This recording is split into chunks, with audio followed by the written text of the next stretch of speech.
IISD Reporting Services is in Paris for the UN climate change talks, covering selected side events.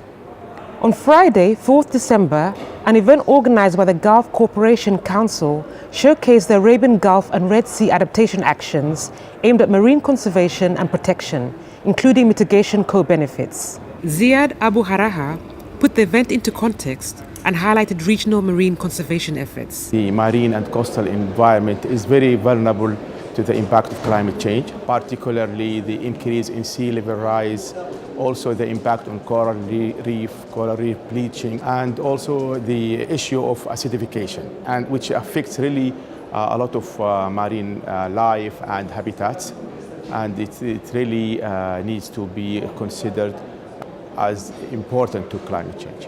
Countries on the Gulf have a lot of projects on plantation of mangroves. For example, Saudi Arabia, Aramco are planting over 2 million mangroves, and this is really very helpful in capturing the carbon dioxide. Blue carbon emerged as an important theme. Blue carbon is really exciting because what it does, it looks at the above ground carbon storage, the trunk mass, the biomass, and then it looks at below ground carbon storage. But why is that exciting? It's because it stores carbon over millennia. Terrestrial systems have a cap, but when you have these carbonic systems, the soil's oxidized, it traps the carbon within it, and it can therefore store over this millennia.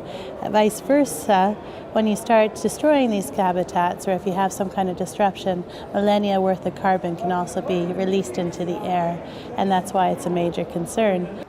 The Regional Organization for the Conservation of the Red Sea and the Gulf of Aden, PERSGA, has directed efforts towards coastal ecosystem-based adaptation, as Ahmed Khalil explains.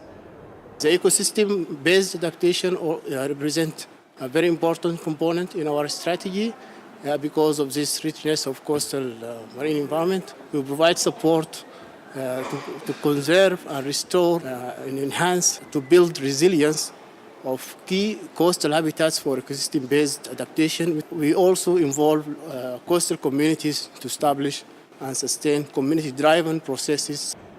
Turning to algae, Yusuf Al-Hafid highlighted its considerable potential.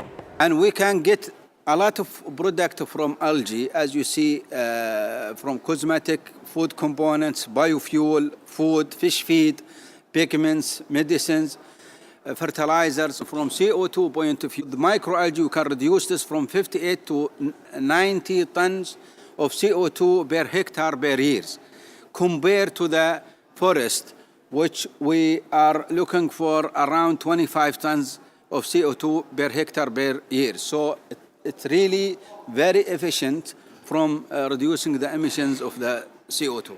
Abu Haraha reflected on the importance of marine conservation in terms of food security and reducing climate change impacts. And if you conserve the marine environment, then you will build the resilience of the coastal environment so that even the impact of climate change will be little on they can accommodate the impact. And by that way, we can protect the main food source, which is from the fish stock and other aquatic or marine life.